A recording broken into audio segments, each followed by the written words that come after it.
हम सबने वोट दिया है भारतीय जनता पार्टी को, तो प्रश्न तो हम किसी दूसरे से नहीं पूछेंगे। हमने योगी जी को वोट दिया है तो प्रश्न मैं योगी जी से पूछूंगा। मैंने वोट दिया प्रधानमंत्री जी को तो मैं उनसे प्रश्न पूछूंगा। ये मेरा अधिकार है। सांसद अपने लड़के पढ़ाए, विधायक अपने लड़के पढ़ाए, डीएम अपने लड़के पढ़ाए, एसपी अपने लड़के पढ़ाए, किसी का लड़का पढ़ता है प्राइमरी स्कूल? दोस्तों नमस्कार, हमारी मौजूदगी इसमें से लाल बहादुर डिग्री कॉलेज में है और आप हमारे साथ खड़े हुए हैं। आप उनको जानते भी होंगे, नाम से भी आप और चेहरे से भी, कोई परिचय के मोहताज नहीं है। इसी डिग्री कॉलेज से जो है इन्होंने शिक्षा दीक्षा इन्होंने ग्रहण किया और आज जनपद गोंडा ही नहीं पूरे प्रदेश में जो है अपनी शिक्षा की बदौलत अपनी शिक्षा के लिए जो है पूरे देश और प्रदेश के जो है युवाओं और छात्रों के लिए आवाज बन करके जो है आज लाठी खा रहे हैं। पांडे जी, आज हमारी पहली मुलाकात जो है हमारे चैनल पर जो जनक्रांति न्यूज़ यूपी, आप बहुत बहुत धन्यवाद। और आपका मैं चैनल कंटिन्यूअस देखता हूं और बहुत क्रांतिकारी तरीके से आप लगातार आवाज को उठाते रहते हैं, इसके लिए बहुत ढेर सारी बधाई। शिवम जी, हमने देखा है आपका वीडियो जो है, जो संघर्ष जो है काफी लंबे समय से जो चल रहा है युवाओं को, छात्रों को लेकर के, ठीक है। जबकि देखा जाए तमाम नेता मंत्री जो है वो बड़े बड़े विकास, बांग्लादेश और पाकिस्तान की बात करते हैं, रूस की बात करते हैं, विदेश के प्रधानमंत्री, राष्ट्रपति की बात करते हैं, लेकिन जब गोंडा की बात अगर आ जाए, विकास की बात अगर आ जाए, युवाओं की बात आ जाए, शिक्षा की बात आ जाए, स्वास्थ्य की बात अगर आ जाए तो साफ सुन लेता है। वो लोग पढ़े लिखे लोग हैं इसलिए इन सब पे बात करते हैं। हम लोग कम पढ़े लिखे हुए हैं, हम लोग अशिक्षित हैं इसलिए शिक्षा पे बात करते हैं।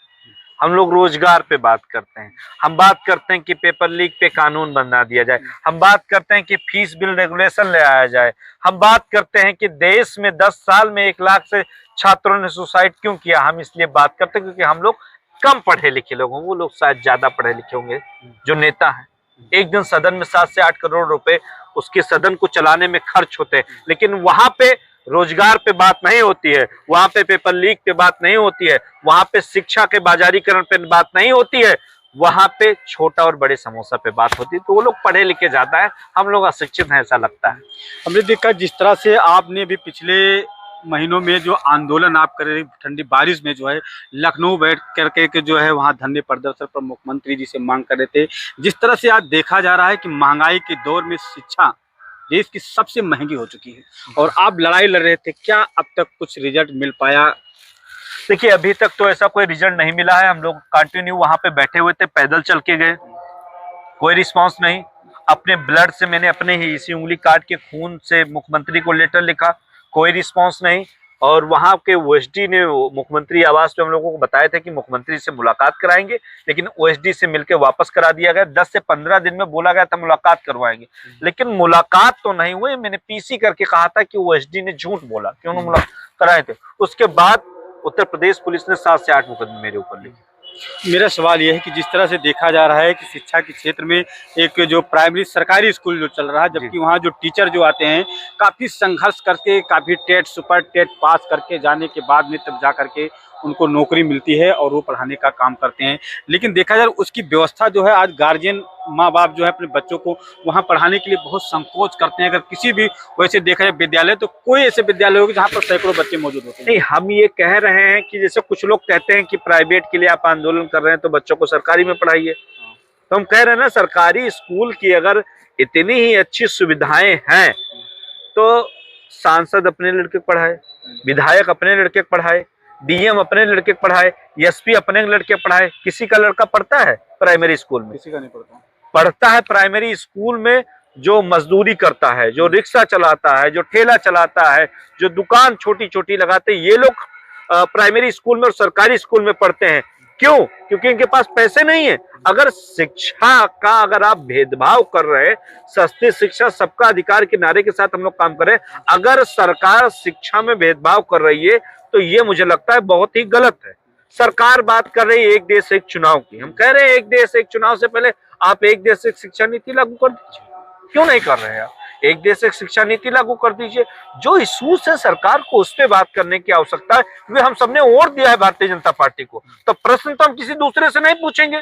हमने योगी जी को वोट दिया है तो प्रश्न मैं योगी जी से पूछूंगा। मैंने वोट दिया प्रधानमंत्री जी को तो मैं उनसे प्रश्न पूछूंगा। ये मेरा अधिकार है। अगर मैंने किसी को वोट दिया है तो अगर कोई समस्या आ रही, कोई इशू आ रहा है तो मैं उनसे प्रश्न पूछूंगा। जी, अभी आपने कहा एक शिक्षा एक नीति लागू होनी चाहिए देश के अंदर, ये बिल्कुल बात सही है कि जिस तरह से जो सब्जेक्ट आज जो प्राइमरी स्कूल में पढ़ाया जाता है वो आज प्राइवेट में भी स्कूल में होना चाहिए, तभी एक समान ही हो पाएगा शिक्षा। लेकिन जिस तरह से देखा जा रहा है कि जो है अब नई नीति के अनुसार जो नया इंफ्रास्ट्रक्चर जो है देश में नई शिक्षा नीति को लाया गया है, एक श्री पीएम मोदी के नाम से जो है कई विद्यालय हमारे गोंडा में भी चयनित हुए और उसमें बहुत सारी ऐसी सुविधाएं उन्होंने किया है। डिजिटल बना दिया गया है, वहाँ ब्लैक बोर्ड, कुर्सी और बहुत सारे थे। क्या लगता है कि आने वाले समय में जो हमारे बच्चे अगर पीएम श्री में के तहत अगर सारे विद्यालय जो डिजिटल हो जाएगा तो क्या बेहतर होगा प्राइवेट से? देखिए, अगर आप कह रहे हैं कि आप जैसे न्यू एजुकेशन पॉलिसी की बात करें माई नीति करके, तो अगर न्यू एजुकेशन पॉलिसी आपकी इतनी बेटर है, सब कुछ बेस्ट है, तो एनसीआरबी का सरकार का डाटा है कि 10 साल में 1 लाख से ऊपर छात्रों ने सुसाइड किया। क्यों किया है?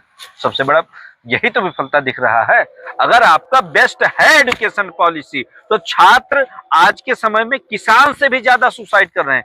देश में माना जाता था कि एक कृषि प्रधान देश है और यहाँ मैक्सिमम सुसाइड रेट किसानों का, वो बच्चे सुसाइड कर रहे हैं। आप कल्पना करके देखिए, यही दुर्भाग्य का विषय है। एजुकेशन पॉलिसीज में बहुत चेंजेस की आवश्यकता है। सरकार ने बहुत जल्दी बनाया और इसमें बहुत कुछ सुधार की आवश्यकता है। हाँ, और इसमें छात्रों का डेलीगेशन नहीं रखा गया। आपने प्रोफेसर को तो बुला के बैठा लिया कि एजुकेशन पॉलिसी में क्या क्या चेंजेस कर, 2-4 छात्र भी बैठा लेते कि उनके साथ क्या इशू आता है। प्रोफेसर तो एक ही पक्ष आएगा ना आपके पास। जैसे एक कैंपस है, एक प्रोफेसर का पक्ष हो गया तो एक छात्र का भी तो पक्ष होना चाहिए।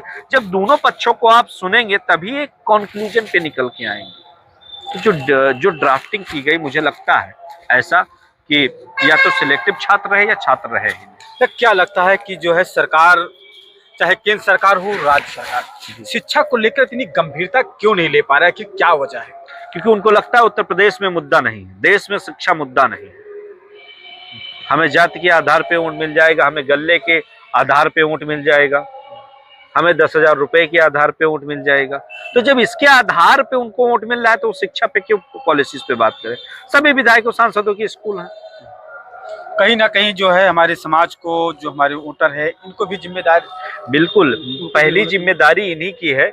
मैं इन सबसे कहता हूं कि जब वोट डालने आप जाए तो विचार करिए कि बेरोजगारी कैसे मिटेगी, शिक्षा हम अपने बच्चे को कैसे दे सकेंगे, चिकित्सा कैसे अच्छी हो सके, हमारे क्षेत्र का रोड कैसे अच्छा हो सके, हमारे यहाँ की विद्युत व्यवस्था कैसी अच्छी हो सके। इन सब विषयों पे वोटिंग करनी चाहिए।